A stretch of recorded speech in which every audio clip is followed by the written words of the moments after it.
గెలుపు నీడలాంటిది. ఆగి పట్టుకోవాలని ప్రయత్నం చేయకు. ఆగకుండా నీ దారిన నువ్వు నడువు మిత్రమా.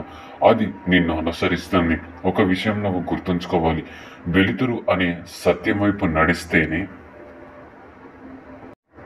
గెలుపు నీడ నీ వెంట వస్తుంది. ప్రతిదీ పరిగెత్తనవసరం లేదు మిత్రమా. జీవితంలో పరుగు నాపి విధానం అలవాటు చేసుకో.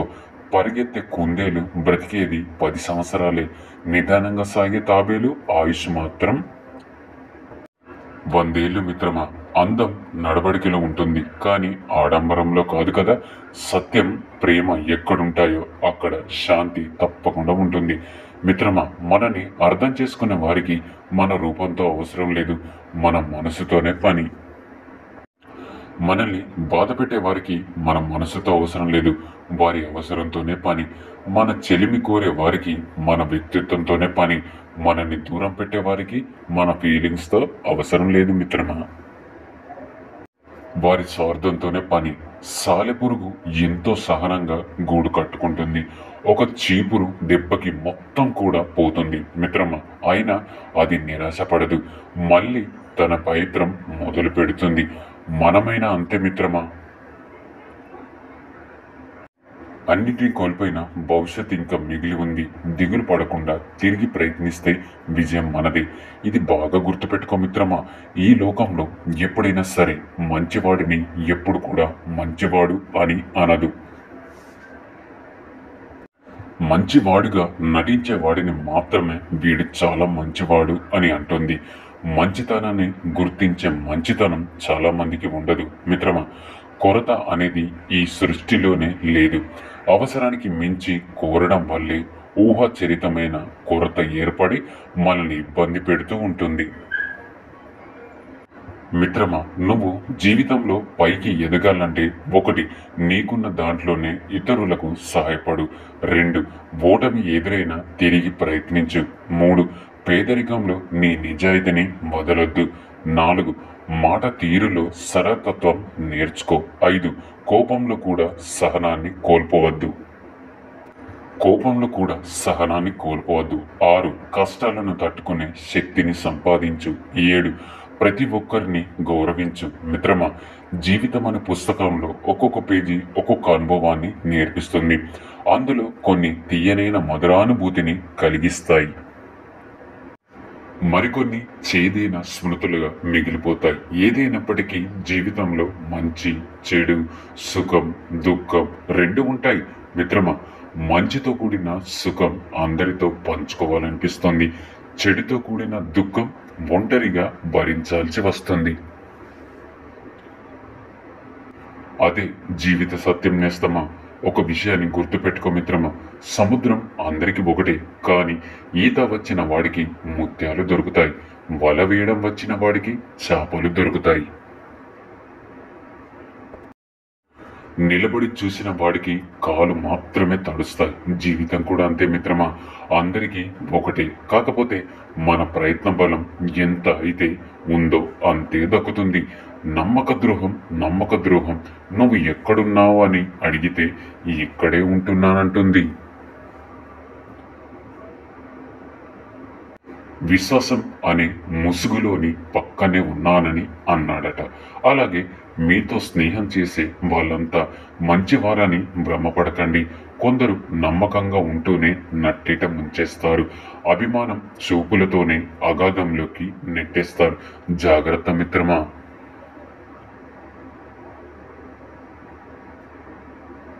ధనం చూసి వచ్చే బంధువులు, కీర్తి చూసి వచ్చే స్నేహితులు, అందం చూసి వచ్చే భాగస్వామి ఏదో ఒకరోజు నిన్ను ఒంటరించేస్తారు. డబ్బు నుంచి వచ్చే ప్రేమ దీపం లాంటిది. అది నూనె ఉన్నంత వరకే వెలుగుతుంది మిత్రమా. మనసులో నుంచి వచ్చే ప్రేమ సూర్యుడి లాంటిది. అది సృష్టిలో ఉన్నంత వరకు ఉంటుంది. మనుషుల అహం వీడిన రోజు ఆప్యాయత అంటే ఏంటో అర్థమవుతుంది. గర్వం పోయిన రోజు ఎదుటి వారిని ఎలా గౌరవించాలో తెలుస్తుంది. నేనే నాకేంటి అనుకుంటే మాత్రం చివరికి ఒక్కడివే మిగిలిపోవాల్సి వస్తుంది మిత్రమా. నవ్వాలి, నవ్వించాలి, ప్రేమించాలి, గౌరవించాలి. గౌరవం కూడా పుచ్చుకోవాలి మిత్రమా.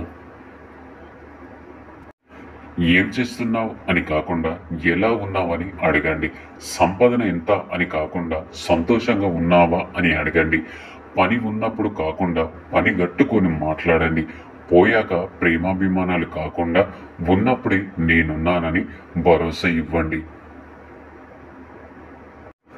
మిత్రమా, పేదరికాన్ని మించిన గురువు ఎవరికి లేదు. పేదరికం ఎన్నో నేర్పిస్తుంది. వినయాన్ని నేర్పిస్తుంది, విద్య నేర్పిస్తుంది, బ్రతకడం నేర్పిస్తుంది, ఒదిగి ఉండడం నేర్పిస్తుంది, అవసరమైనప్పుడు లేవడం నేర్పిస్తుంది. డబ్బు అనుభూతిని మాత్రమే ఇస్తుంది మిత్రమా. పేదరికం అనుభవాన్ని ఇస్తుంది. పేదవాడిగా పుట్టడం నేరం కాదు, పేదవాడిగా చచ్చిపోవడం మాత్రం నేరం మిత్రమా. ఏనుగు తన దారిలో తాను వెళ్ళేటప్పుడు చిన్న ఎలుక ఎదురైనా సరే ఆగుతుంది. అది దాని దయాగుణమే కానీ బలహీనత కాదు మిత్రమా. అలాగే ఉత్తములు ఎవరు ఎన్ని ఉన్నా అన్నా సరే పట్టించుకోరు. అది వారి గొప్పతనం. తప్పు చేత కానితనం అసలే కాదు మిత్రమా. పుట్టినప్పుడు పేరు ఉండదు, ఊపిరి మాత్రమే ఉంటుంది. చచ్చిపోయినప్పుడు ఊపిరి ఉండదు, పేరు మాత్రమే ఉంటుంది. ఈ రెండిటికి మధ్య ఉన్నది జీవితం మిత్రమా. ఊపిరి ఎలాగో నిలుపుకోలేము, కనీసం పేరునైనా సరే నిలుపుకోవాలి మిత్రమా. కొందరి మగవాళ్ళు ఆడదాని శరీరం తాకి ఆనందపడతారు, కానీ ఆడవారు మాత్రం మగవారికి శరీరాన్ని ఇచ్చి ఆనందపడతారు. వాళ్ళు ఖాళీగా ఉన్నారని కాలు జారడం లేదు మిత్రమా. నువ్వు మంచివాడివి అని నమ్మి మనసు జారుతున్నారు అంతే. కాబట్టి నీ మగతనం మంచం మీద కాకుండా వాళ్ళని మంచిగా చూసుకోవడం మీద చూపిస్తే అప్పుడే వాళ్ళే అంటారు నువ్వు మగాడ్రా బుజ్జి అని. మిత్రమా, కొన్నిసార్లు మన మంచితనమే మనల్ని ఒంటరిని చేస్తుంది. అది మనకి అర్థం కాదు. అర్థమయ్యే సమయానికి మన దగ్గర ఏమీ ఉండదు. కళ్ళల్లో కన్నీరు, గుండెల్లో బాధ తప్ప నీ గమ్యం చేరే దారిలో ఈర్షపడే కళ్ళుంటాయి. ఎత్తి చూపే వేళ్ళుంటాయి, వ్యంగ్యంగా మాట్లాడే నోరులుంటాయి. బెదిరావు నీ గమ్యాన్ని చేరలేవు. సాగిపో నిరంతరంగా. పరిస్థితులు ఎప్పుడు కూడా స్థిరం కాదు మిత్రమా. కష్టం ఎప్పుడు కూడా వృధాగా పోదు. కష్టం కన్నీళ్ళనే కాదు, నిజాన్ని కూడా బయటకు రప్పిస్తుంది. కష్టానికి భయపడితే బ్రతికే నాశనం. కష్టాన్ని సవాలుగా తీసుకుంటే నీవే ఓ సందేశం, నీవే ఓ ఆదర్శం మిత్రమా. విలువలేని మనుషుల దగ్గర రోజు ఉండే బదులు విలువని చివరి దగ్గర ఒక్క క్షణమున్నా చాలు కదా మిత్రమా. నీ ఆనందాన్ని పంచుకున్న వారికంటే నీ బాధాన్ని పంచుకున్న వారికే ఎక్కువగా విలువనివ్వు. ఒక విషయం గుర్తుంచుకో మిత్రమా, ఈ ప్రపంచంలో బ్రతకాలంటే మంచితనం, మొండితనం రెండు ఉండాలి. మంచితనం మనుషుల మీద చూపించాలి, మొండితనం పరిస్థితుల మీద చూపించాలి మిత్రమా.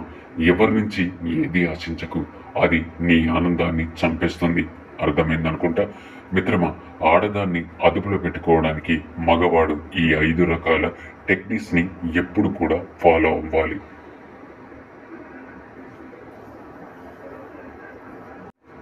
మొదటిది, ఆడది అందంగా లేకపోయినా ఆమెను పురుషుడు ఎప్పుడు కూడా పొగుడుతూ ఉండాలి.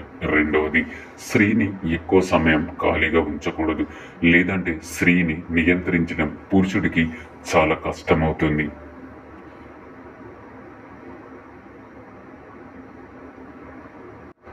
3, డబ్బు లేని మగాడి వద్ద ఆడది ఉండడానికి ఇష్టపడదు. కాబట్టి ఆడదాన్ని తన దారిలో పెట్టుకోవాలంటే మగాడు డబ్బు బాగా సంపాదించాలి. 4, పురుషుడు ఏదైనా నిర్ణయం తీసుకునే ముందు భార్యతో ఒక్కసారి మాట్లాడితే భర్త ఇష్టానికి అనుగుణంగా ఆమె నడుచుకుంటుంది. 5, ఏ మగవాడు కూడా తన భార్య బంధువులను ఎప్పుడు తిడుతూ ఉండరాదు. లేదంటే భార్య తన భర్తని ఎదిరించడానికి అయినా సిద్ధపడుతుంది మిత్రమా, కాదంటారా? ఈ సూక్తులు ఏ సూక్తి నచ్చిందో కామెంట్ చేయండి. ఈ వీడియో కనుక నచ్చినట్లయితే లైక్ చేసి షేర్ చేయండి. మరిన్ని వీడియోస్ కోసం మన ఛానల్ని సబ్స్క్రైబ్ చేసుకొని మాకు కొంచెం సపోర్ట్ చేయండి. ధన్యవాదములు.